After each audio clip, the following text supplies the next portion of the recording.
This is Nikki Cruz with Awards Radar. How's it going, everyone? Hi. Good. How are you? Fantastic. I'm good. Doing good. I'm doing good. I have to say, I thought the first season was brilliant with the storytelling of Dr. Dunch case, and I have to say, season two, same level.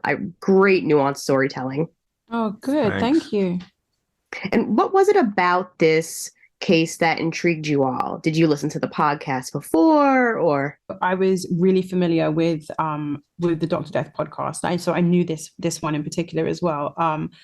I love this one because it had the scam element. I mean, it always is a scam, but this one, I mean, he's scamming everybody. He's scamming left and right, not just in his professional life, but also in his personal life. Romantic scam is All around extra scam juicy. artist. It's like two surprises in salacious. one. Yeah. So I liked it, and then to read the scripts, I thought they did such a great job at dramatizing it and telling like a complete story.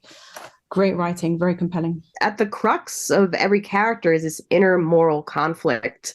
So I was wondering, how was it to work that out within finding that character? You guys, Who's speaking next? I thought it was Luke's time. Oh, I thought it was fun to do Yeah. that. I mean, it's good to have it's good to have inner conflict with the character, and it's good to, it's a great landscape to explore, and each character kind of has a different level of principle, and we're all sort of vying for different versions of what we think is right, Yeah. and we're all, at the beginning, we're all kind of doing the self-preservation version of that, and that works to a point, but with someone like Macchiarini around, it actually only ends up serving him in the long run, and so they end up kind of cohesioning, coming together. Cohesion. Yes. That's a word. We can roll with that. They're all on this journey. They're all on I think a similar emotional journey. These three characters, but they start the journey in different places. But they end at a really nice point. All three of them together. What kind of research went into these roles? Did you shadow doctors, scientists? Did you get to talk to anyone involved in Dr. Macchiarini's cases?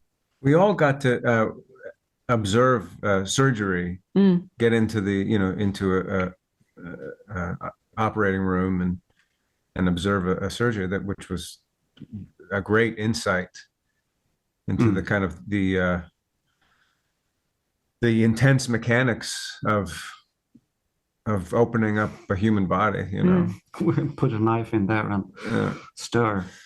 I find that stuff really important. I always want to if I'm playing a person who has a job that I'm going to have to demonstrate on the screen, I want to make sure that I'm at least doing it half decently. And just so that if I've done the work beforehand, then when I get to my job on set that day, I don't have to think about it as much. And we were lucky that we had a surgery console. Yeah, it does. It does. Yeah, puts you in the space more when you get to see how it really really happens. You want me to say something? Oh, you don't have to. I can talk forever. There's loads of this thing happen in the real life, so there's a lot of research you can do, of course. But we have the podcast that this whole thing was based on. And I think the main thing is that you have to relate to the character and try to. It's not about imitate everything. Of course, you have to be. If you play someone, whatever you do, if you play a violin, you want to, and right. you have to make it look, authentic.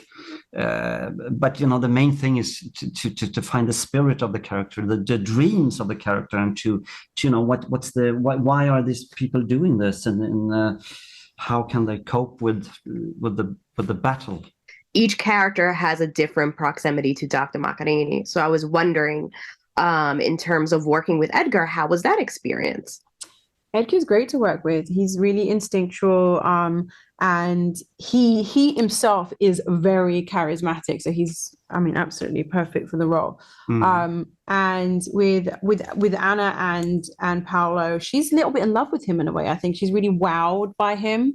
And yeah, you can be wowed by Edgar. You've seen him; he's very handsome.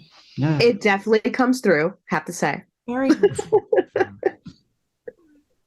Yeah, for And me as well, I had this, but I didn't have so many scenes with Edgar. It kind of took off. My character started to hesitate on Mac Paolo quite early, so I didn't have all the great. You were the non-believer. Yeah, well, Luke's character was the big non-believer, but That was hard for me. It's hard to Not believe. not get absorbed no, you wanted to have by that the charms yeah. of that man, for sure. I'm sure.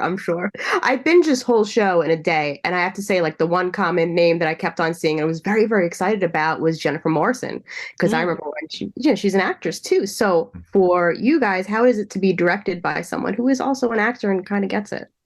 You summed it up. Jen absolutely gets it. She knows, she's an incredible director, but she's also a great actor, and she understands the nuances of what it means to be on set. I remember once one of our first scenes, we were having to walk and talk and do like medical dialogue, and I was like, really, with the walk and talk? And she looked at me and she was like, done. Because obviously she played a doctor and she did a lot of the walking and talking with the medical jargon. She's like, you got it, you can do it. Yeah, she's great. She knows. Yeah, she she has gets it. really good intuition, and direction that is sort of coming out of the work that's already being done. Yes. Where you sort of are like, Yeah, you want to surprised by it, by the direction, but also you can feel it coming out of the moment, not out of some design or premeditated thing. She never came to set going, this is how the scene is going to be. It was always, we would always have our full rehearsal, which you don't always get.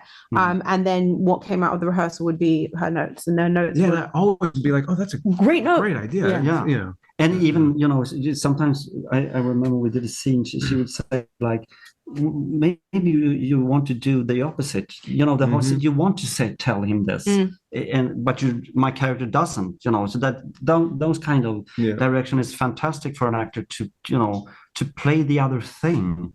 You